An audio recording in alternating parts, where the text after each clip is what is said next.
டைரக்டரோட பையனாக இருந்தாலும் பல அவமானங்களை தாண்டி வந்தவர் தான் தளபதி விஜய். இவரோட ஸ்டோரியை பார்க்கலாமா? இன்று பாக்ஸ் ஆஃபீஸ் கிங்காக இருக்கும் ஒரு நடிகரே ஒரு காலத்தில் அவரால் ஹீரோவாக முடியாதுன்னு பல பேர் சொன்னாங்கன்னு உங்களில் எத்தனை பேர்த்துக்கு தெரியும்? பார்க்கலாம்.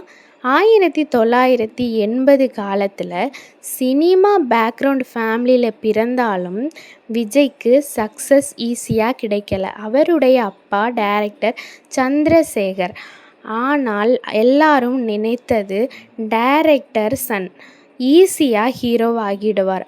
ஆனால் ரியாலிட்டி அதற்கு ஆப்போசிட். சின்ன வயதிலேயே சில படங்களில் சைல்டு ஆர்டிஸ்டாக நடித்தார் விஜய்.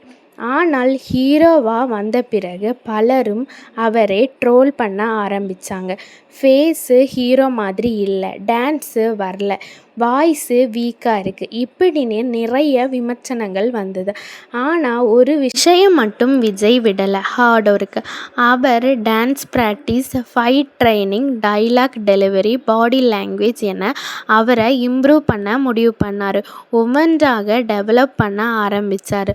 அதற்கு பிறகு வந்த பூவே உனக்காக அந்த படம் மிகப்பெரிய வெற்றியை அள்ளி கொடுத்தது. ஆடிஷன் ஃபர்ஸ்ட் டைம் விஜயே சாஃப்ட் அண்ட் எமோஷ்னல் ஹீரோவாக அக்செப்ட் பண்ணாங்க. அப்புறம் ஸ்லோலி ஹிட்டாக ஆரம்பித்தது.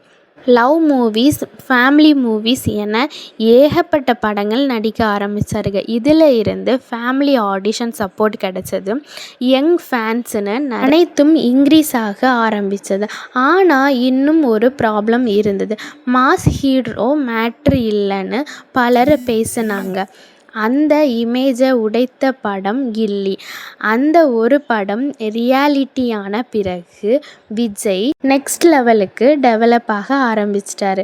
அந்த படத்தில் டான்ஸு, காமெடி, மாஸ், எமோஷ்னல் அனைத்தும் பர்ஃபெக்டாக ஒர்க் ஆனது. அதற்கு பிறகு விஜய் சாதாரண ஹீரோ இல்லை, தளபதி. இன்று வேர்ல்டு ஃபேன்ஸ் கொண்ட ஆக்டர். ஆனால் இத்தனை சக்ஸஸுக்கு பின்னாடி இருந்தது பல வருட சைலண்ட் ஸ்ட்ரகிள் தான். அதனால்தான் விஜய் ஸ்டோரி பல பேருக்கு மோட்டிவேஷன் ஆக இருக்குது.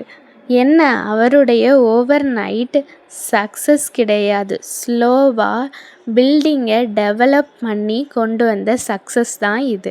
அடுத்ததாக எந்த நடிகரின் தெரியாத ஸ்ட்ரகிள் ஸ்டோரி வேணும்னு கமெண்ட் பண்ணுங்கள். விஜயா அல்லது தனுஷாண்டு கமெண்டில் சொல்லிட்டு போங்க. இந்த வீடியோ உங்களுக்கு பிடிச்சிருந்தனா மறக்காமல் லைக் பண்ணுங்கள். மேலும் இந்த மாதிரி இன்ட்ரெஸ்டிங்கான வீடியோஸ் பார்க்க நம்மளோட பேஜை மறக்காமல் சப்ஸ்கிரைப் பண்ணி வச்சுக்கோங்க. தேங்க்யூ ஃபார் வாட்சிங்.